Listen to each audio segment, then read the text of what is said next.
Hey guys, it's your girl ZO-ESHAAA and welcome back to my YouTube channel. We are here for another 90-day Fiance Happily Ever After Season 3 recap. Who's ready to talk about this week's episode? Y'all, listen, I had the most fantastical weekend. I got sick again, so my voice is like barely, I mean, it's better than the last time, but it's still barely there. At least the cough kind of went down, but there is a thunderstorm happening outside right now. Lightning is flashing, all this stuff. All of this is happening, so I hope my lighting, the electricity does not go out, because I hope my lighting doesn't go out. So I'm gonna try to get through this video as quickly as I can, although like this episode was so, girl, like I was feeling a whole bunch of different things. Like I can't even, okay, let's just, y'all ready? Let's get on, let's just get right on into the video.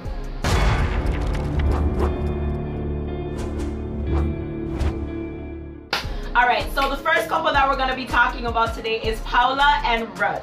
All right, now I personally, based on everything that I seen happen this episode or this season overall, I just don't feel like Paula's into Russ anymore. Like the whole, her not having his back, talking to her friends more than she's talking to him, or confiding in her friends more than she's confiding in him, and just how she's talking to him and interacting with him, and the stuff that she's complaining about towards him. Like it's just showing like she's not, like she's losing interest, and I really don't want to see that, because as much as I said that they were like annoying me, like I don't wish for anybody to like break up with each other, especially when you know that they did or do genuinely care about each other.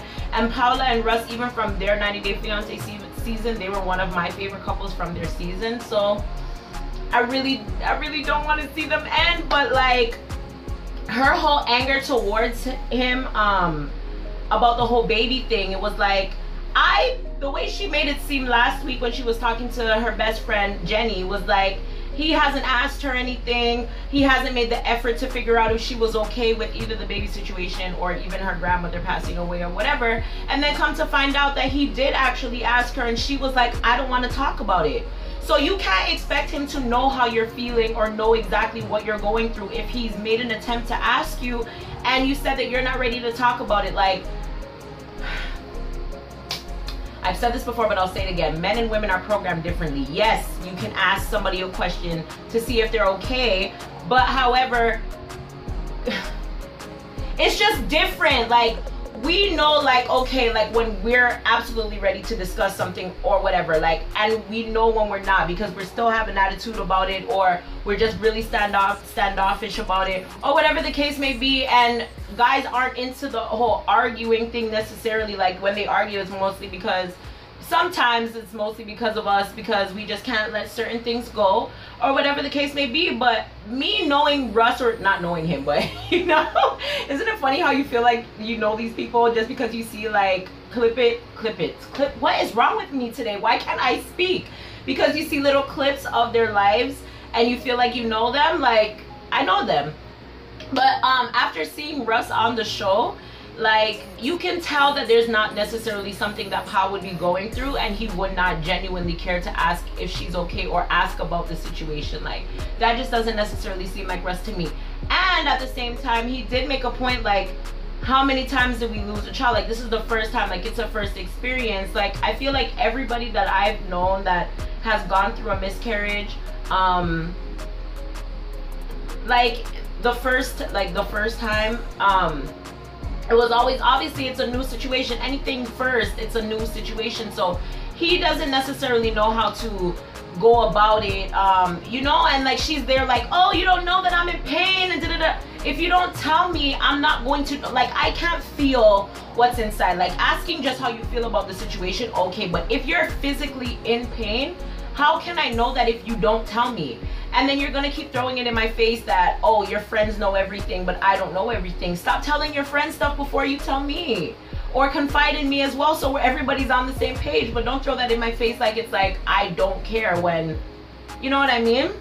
But yo, I really felt bad. Like, I was gonna cry when Paula started crying, because like, as much as I say she doesn't want to be with him, like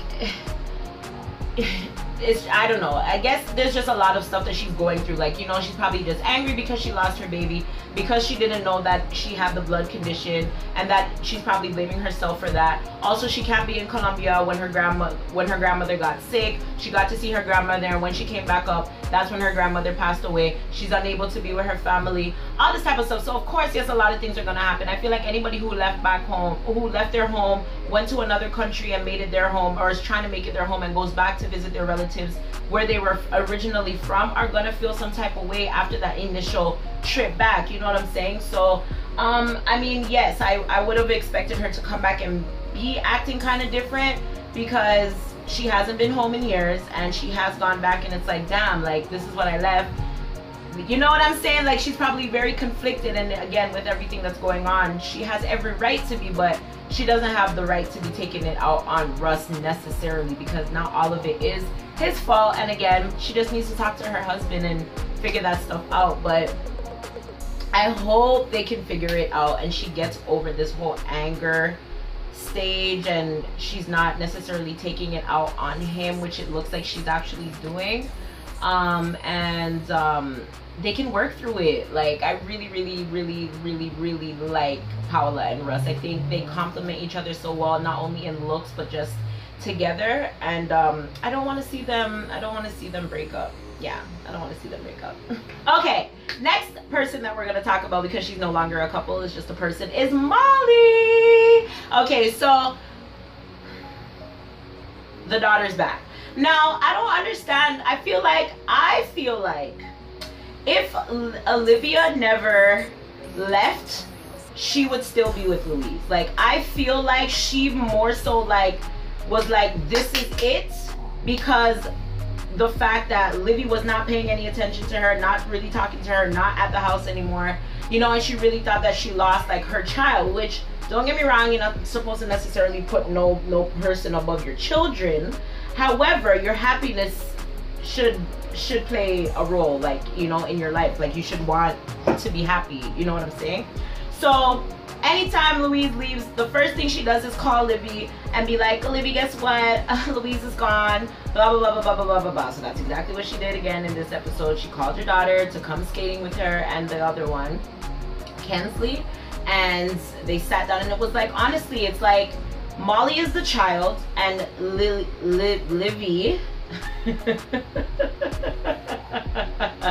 is the mom. Because, like, okay, I mean, I can have a conversation with my mom and be like, Mommy, you were wrong, or you know, if you do this, or why you don't do this, or, you know what I'm saying? But I can't be going to my mom and be like, I hope this is a lesson that you learned and you don't make the same mistakes again. Like, especially with her tone, it's like, who did I give birth to you, or did you give birth to me? Because you be the way you talking to me right now, like, I'm not having that. Like, don't speak to me like that. Like, we all gonna make mistakes. You think that everything that you're doing in life right now is gonna pan out exactly how you want it to pan out? Girl, like, you've been on earth longer than she has. Like, you've experienced seeing things more than she has. Like, how dare she? And she's just so, like, selfish. She's a very selfish little girl. She only comes around when her mom doesn't have her boyfriend with her. She only wants to communicate with her mom when her boyfriend isn't with her. As long as Louise isn't in the picture, then everything can be absolutely fine. It's like, she didn't really necessarily have a problem with her mom. Okay, yes, her mom could have been stressed out. Her mom could have been taking the anger out on people. Well, that's humans. When you're mad at your boyfriend, I'm pretty sure you get an attitude. You take it out on your mom, or you take it out on your little sister. You take it out on a friend or somebody close to you. You get what I'm saying? Like, everybody does that sometimes. The person closest to you sometimes gets to feel the wrath of whatever it is that you're going through. Not necessarily intentionally, but that's the closest person that's there to you. Plus, you are a teenager. It's bound that you are going to be arguing with your mom. This is the stage that we are in right now. Like, arguments are bound to happen. Like, what are we saying? What are we doing next? But I was so proud, like, going on now to, like, the divorce. I am super proud that Louise filed the documents. I was getting scared when she was like, I hope he filed, like, signs the divorce papers, because I was like, bruh, Luis, we know he can be mad petty. So I was thinking like this man is just gonna not sign the papers, not care about anything, do anything, whatever the case may be. But when she said that he signed the papers, I was like, girl, you go and get that divorce, okay, girl? You go and get that divorce. You go and make sure you petition outside. You make sure that you get every type of proof that you can prove to show that this man only came here for the green card, so you do not have to spend the next 10 years of your life financially taking care of this man. Because Molly, I will come protest with you in Georgia. Pay for my plane ticket and I will personally come protest for you in Georgia, because I've seen all of these. I mean, by that time it's probably already happened, but I mean, I can still come out there and protest, right? You know what I'm saying? Like, no, like,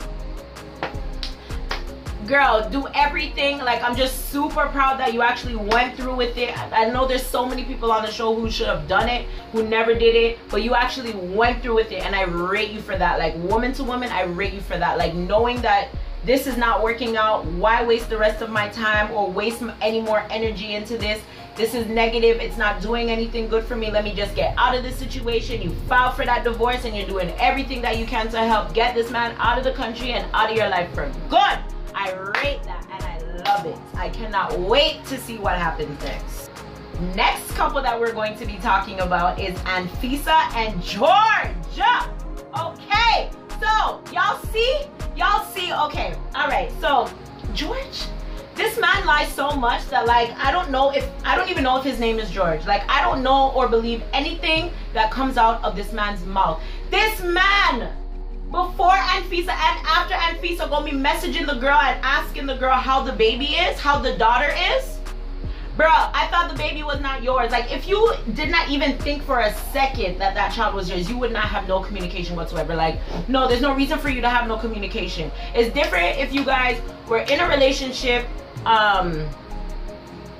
like, went through that whole process, figured out that it wasn't yours, and you wanted to still keep a relationship. Or if you guys were in a relationship and you were raising the baby and come to find out that the child wasn't yours, and you still had a relationship with the child because, or you just wanted to make sure that the child was okay because obviously you played a role in that child's life for a period of time.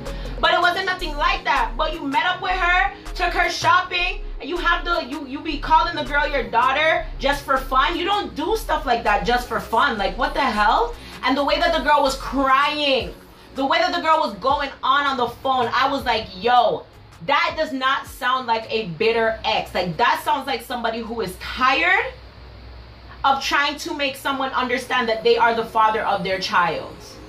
Like, girl, I was like, yo, Anfisa, like, girl, all you're worried about is this man sticking up for you. Like, you can't expect him to diss the girl because of your feelings. You have to take in the little girl's feelings into consideration, because if George is the father, he's gonna have to co-parent with the mom if he's gonna want to have a relationship with his daughter, which I'm assuming you as a wife would want that for your husband, and he as a father would obviously want that, and his family, I'm pretty sure, is going to want that as well, right? So to keep everyone on great common grounds, you know what I mean? Because even the way the girl ended the phone call, it was like, you can tell she has maturity, because she was just like, you know, like, I will introduce you as a friend, we can meet up, we can do this, and then, yeah, you get what I'm saying? Like, you know, but she's just over this whole damn thing. But you can tell that she is willing for them to come together and do this for the child. So Anfisa needs to be necessarily on the same page, because I mean, that's going to be your stepdaughter, right? She's going to be coming around, she's going to be coming to see her dad, so she's going to obviously have a relationship with you as well. So you cannot expect the man to just be cursing out the girl just because she said something to you. Like, y'all gonna have to figure that stuff out afterwards. But she's angry, see with her. You understand? If you were in this situation, which you said, like, if that was to happen to you, you'd be upset as well, and you agreed that you feel like the girl is not lying because of how she was acting when she was on the phone. So just hold it, buddy. Your time soon come. Here, your time soon come. So now, how do we go from George trying to figure out whether or not he's the father of somebody's child to getting arrested for transporting marijuana? Like, seeing as how he was in the marijuana business, you would think he would have a little bit more knowledge when it comes to, you know, carrying around that type of an object. So I'm trying to figure out like what I need to hear exactly what happened in terms of this whole incident. But the fact that he got arrested, bruh, for marijuana, and that did not sound like no little bit of marijuana that he got arrested for. I can't remember how much they said, but they did say it because I seen the preview for next week's episode. But it sounds like a lot. Yeah, and as I said, he sounds like he should have had more sense in terms of how to, you know, transport that item, because that was his career choice at one point. So I don't know, but I don't know. It's a sticky situation, bro. Like, just I feel bad for her, because it's like, yo, you have a man, but you cannot trust him. Like, you cannot trust anything that comes out of George's mouth. George just lies. Everything that he says is a lie. Like, it's a lie. At one point he's like, no, I didn't say. Then it's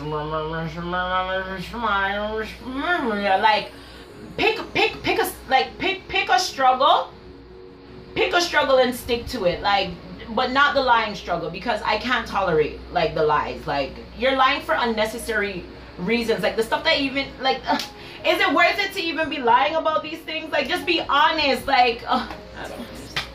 I'm tired to talk about George. I'm tired to talk about him. Honestly, I'm tired of talking about George. Tired. Another person that I'm very tired of talking about is David. But let's talk about David and Annie. So in this week's episode, they have to move, and they're getting ready to figure out what the next step is. But Annie made it very clear to David that she is not happy and that she's ready to move back to Thailand. And I was like, yes, this girl's finally gonna go back. She's gonna finally go back home. Like, leave his ass. He's obviously not doing everything that he said he was gonna be doing for you. Like, he's not providing like he should be, especially seeing as how he took you from your good country and family to bring you down here to absolutely nothing. Like, leave. This girl gonna turn around and be like, I will move with you, but this cannot be permanent. I was like, girl, you had one job, and the one job you had to do was take the plane and go back to Thailand. But no, you're gonna sit down in this storage container with no stove while your man goes to bring us. I mean, at least he has a job now, right? Rent's free, you're working. So wait, does that mean that he still needs another job, because the money that he's working from here is going to his rent? So technically they're still broke, but he's just working for rent, right? David, I don't know, like, if I was him, like, I would just be super ashamed of myself, because you're there crying because the girl wants to leave, but it's like, what have you given her, like, or showed her is worth for her to stay here and put up with this nonsense? Like, you haven't done anything that you said you were going to do. So why am I staying here? Really, why am I staying here? For what? Why? And then to see her break down, like, you know, telling him, like, when you're gone, I cry because this is too much. Like, yo, it makes sense now why she's so angry and all of these swear words and cuss words are coming out of her mouth, because that was not Annie that came on the plane. Like, Annie that came on the plane, I mean, obviously everybody has, like, their upset side, and then they have their, like, when they're everything's good side. So of course, like, you know, she could have been throwing F-bombs or whatever the case may be, but I mean, like, so frequently, like, you could tell, like, that girl was under a lot of stress, and she's only 25 years old. Like, as much as that's, like, a lot of people are, some, especially now, like, with social media, like, that's not an age that's to be like, oh, well, you can't be successful by the age of 25. Not saying that, but I mean, like, to have the stress of this, and you know what I mean, like, at that age, like, that's a lot. That's a lot. And, like, all the things that she wants, I just feel like he's not going to be the person to give all of that to her. Like, Annie needs somebody, definitely, even if he's not necessarily young. Well, if she wants kids, maybe. But even if not necessarily younger, somebody who can dance to the beat of her drum. Like, you know what I'm saying? Like, David, I don't know, he's just not, he doesn't seem like he's gonna make a very good husband, which would explain why he's divorced. Because, well, actually, let me reframe that, because there's people who got divorced and that doesn't necessarily mean that they were bad in the relationship or they're a bad person or they're not meant to be married. So let me retract that, what was just said.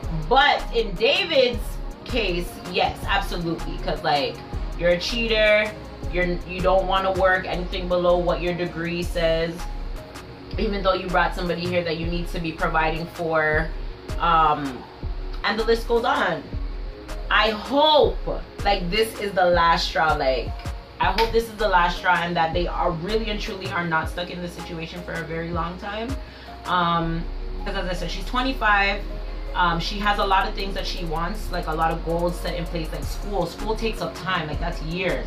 Then she wants a family, you know, she wants to work, she wants her own house, like all of these things. Like time, not that there's anything wrong with time, like you being older and setting your goals, as long as you're setting your goals. But at the same time, like, you want to be able to have kids at a good enough age where you're able to still run around and chase them, you know, and stuff like that. And one of the parents are gonna have to be able to run around. It can't be both of them that are old and gray and shrivel up and can't do that. So Annie needs to like start not ASAP, but sooner than later. You get what I'm saying? So yeah, I don't know. If I was Annie, I would have been on the plane to Thailand. Like, I'm not doing this anymore. Like, you need to get your shit together. I'll go back to Thailand. You do what you need to do. Set up yourself if you really want to be with me, and then I can come back maybe afterwards and we can talk about this.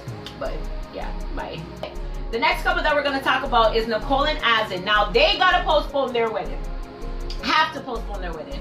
I thought when she was going to postpone her wedding, like, it was only going to be postponed for, like, a couple weeks. Like, I did not know it was going to be, like, a good 6 to 8 weeks postponed.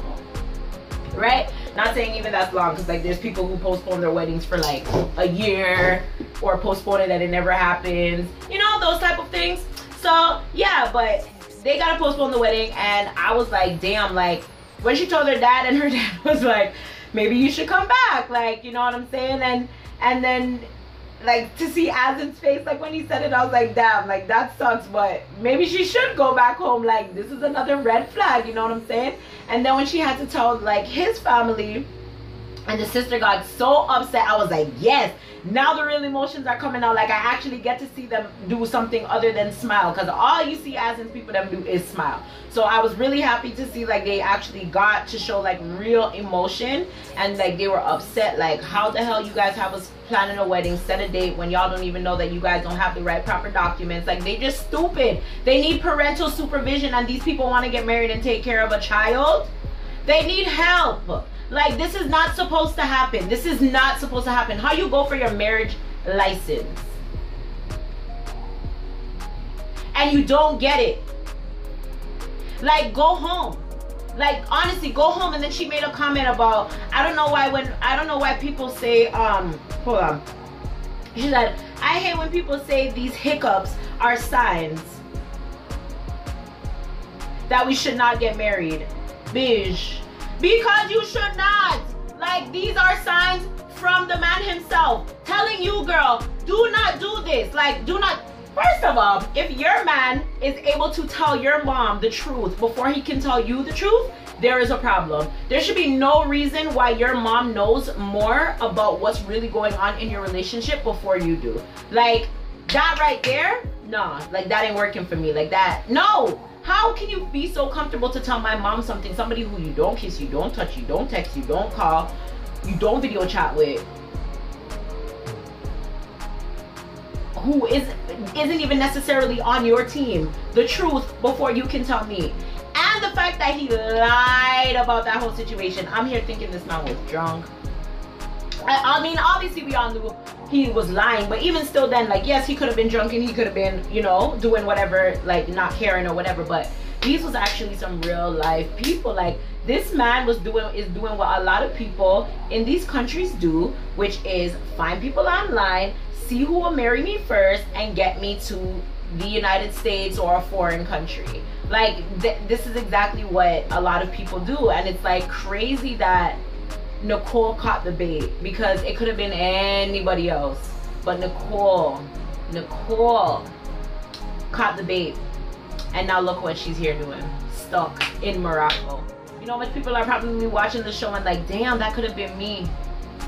That could have been me. And I honestly do not think that, I was gonna say Pedro, that Azin can come to the, like, leave Morocco, like come to the United States, like stay, do anything. Like, I don't think he can do, I feel like he either did something like illegally wrong, or he has some sort of a record, or there's something preventing him from coming, because all of this just does not make any sense. And I like, if that's the case, if she's gonna be getting married,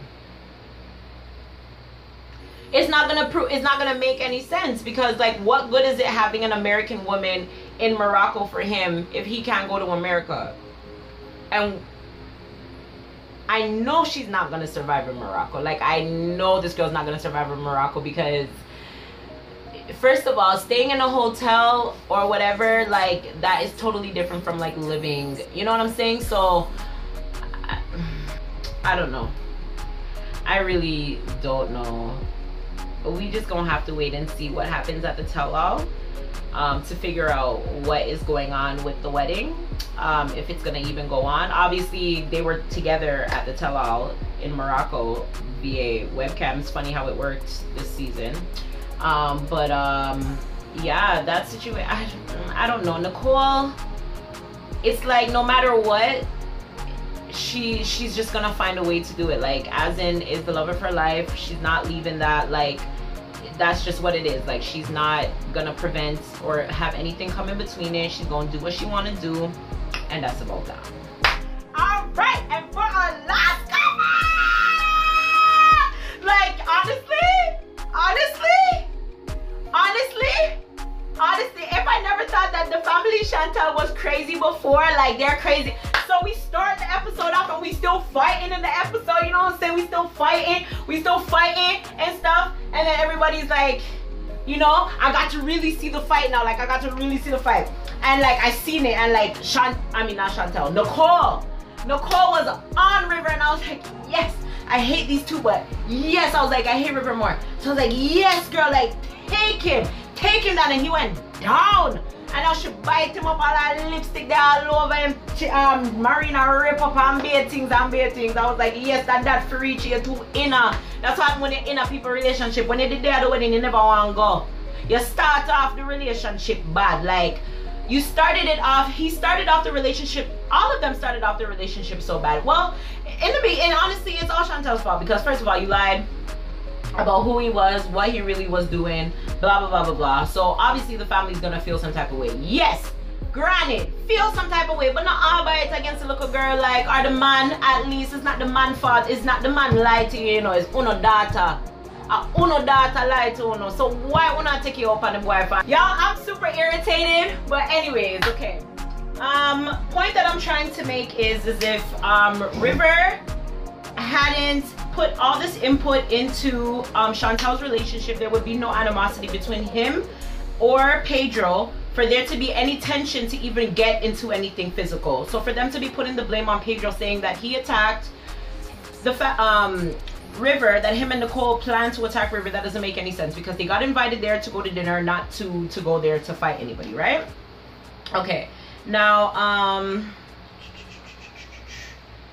why River's not talking to Chantel? Like, if River never had so much to say or so much input in regards to Pedro and his sister's relationship, like, Pedro would not feel some type of way towards him. Like, Pedro's a boy, River's a boy, that's your brother, like, that's your brother-in-law. You would think that everything would be cool, like, you guys would be cool, you guys could go play sports, you guys could chill, you could come over, I could come over. Like, that would be the type of relationship that you would think that you would be having with your woman's brother. You get what I'm saying? But if you're just negative and just always down about me and what I'm doing with your sister and all this type of stuff, and then that goes back to Chantel as well, because Chantel needs to stop taking everything that's happening in her home and bringing it into her family's home. Like, what happens in your home stays in your home. That's between you and your man, not between you, your mom, and your family, you know? But yeah, like, they're so just, everything is just so exaggerated. Like, oh, he attacked my brother and I need justice for my brother. Just what is he, what, why? Justice for why? For why? Like, why for that? Why do you need justice for your brother? I don't get why she needs justice for her brother just because now her brother's not talking to her after she did all the she was crying so ugly for like 5 hours straight. Like, girl, bye. Like, River will survive. He's not innocent. You can clearly see that he did hit Pedro, and that's what caused Pedro to move halfway across the table and beat the shit out of your brother. Even though it wasn't really him too much that did much to your brother, because your dad was holding him, your sister was holding him, your mom was holding him, you were holding him. Nicole was the only one that was really on River. So, yeah, he deserved it. He definitely deserved it. But yo, Pedro, when Chantel came back, like, he looked so stressed out. Like, Pedro towards the ending of the, like, their segment, like towards the ending of the episode, looked so stressed, pale, like everything. Like, he just looked so stressed out. But I don't know, that whole situation, that whole conversation that they were having at that point is just like, Chantel just wants him to take the blame for everything. Like, that is not fair.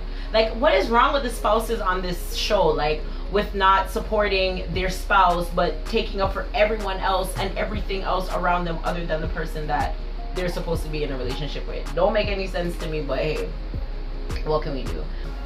Yeah, like, I don't know.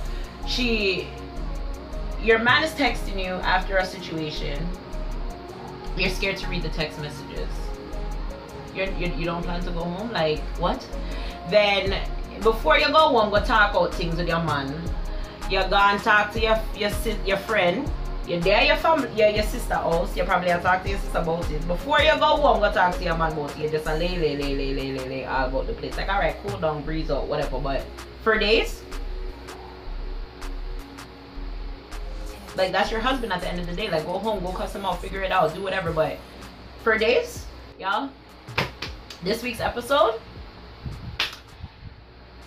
I don't know.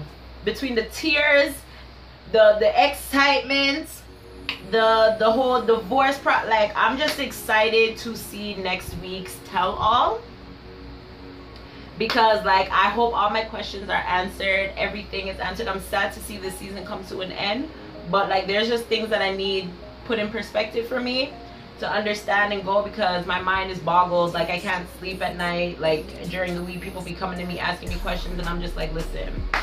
So on that note, thank you guys so much for stopping by today and watching this week's episode. Thank you guys so much for stopping by and watching this week's Happily Ever After. Thank you guys for stopping by and watching this week's recap of 90 Day Fiance Happily Ever After Season 3 Episode 9. Okay? Don't forget, before you leave, to drop a comment down below. If this is your first time here on my channel, be sure to subscribe so you don't miss another video from me. Also, click the bell down there. So click the bell, the notification bell, so you are notified every time I upload. And yeah, like the video, share, do all of that crazy, fun, nice, gestured, mannerable stuff. And I'll see you guys next week. Thank you guys again for watching. Bye.